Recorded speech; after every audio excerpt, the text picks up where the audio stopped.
Pada hari megang pertama jelang Hari Raya Idul Adha 1444 Hijriah, tepatnya Selasa 27 Juni 2023, suasana pasar induk Lambaro terlihat ramai. Harga daging yang dijual pada hari megang pertama naik Rp20.000 per kilogram dari harga sebelumnya. Harga daging sapi yang biasa berkisar Rp150.000 per kilogram pada hari ini mengalami kenaikan seharga Rp170.000 per kilogramnya. Pemerintah Kabupaten Aceh Besar melalui Kepala Dinas Koperasi UKM dan Perdagangan Kabupaten Aceh Besar, Trisna Dharma ST, mengatakan hanya daging sapi yang mengalami kenaikan di pasar induk Lambaro. Sedangkan untuk harga lain seperti harga kebutuhan pokok masih tetap stabil. Trisna mengatakan antara harga kemarin dan harga hari ini tidak ada yang berbeda, kecuali daging sapi lokal yang mengalami sedikit kenaikan, dan besok pada megang terakhir juga tidak akan ada kenaikan harga lagi. Adapun untuk harga barang kebutuhan pokok pada megang pertama di pasar Lambaro yaitu beras premium Rp13.000 per kilogram, gula pasir Rp15.000 per kilogram, minyak goreng curah Rp13.500 per liter, dan minyak kita Rp14.000 per liter, minyak goreng kemasan premium Rp21.000 per liter, tepung terigu Rp15.000 per kilogram, kacang kedelai Rp15.000 per kilogram. Sedangkan untuk daging sapi Rp170.000 per kilogram,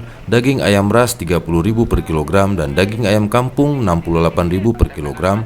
Telur ayam ras Rp28.000 per kilogram dan telur ayam kampung Rp63.000 per kilogram. Sementara untuk cabai merah keriting Rp45.000 per kilogram dan cabai rawit hijau Rp35.000 per kilogram, bawang merah Rp40.000 per kilogram dan bawang putih Rp40.000 per kilogram, bawang bombay Rp25.000 per kilogram dan garam halus Rp14.000 per kilogramnya. Soal hari megang menjelang Ramadan yang sudah menjadi tradisi di Aceh, Trisna menyebutkan sebagai momen sakral bagi masyarakat. Hari megang ini untuk memuliakan Lebaran dan bentuk rasa syukur atas datangnya bulan haji dan kurban. Menurutnya tradisi megang ini perlu terus dilestarikan karena tidak ada di daerah lain di Indonesia. Megang juga merupakan salah satu warisan budaya Aceh yang cukup menarik atensi wisatawan lokal maupun mancanegara yang datang ke Aceh Besar.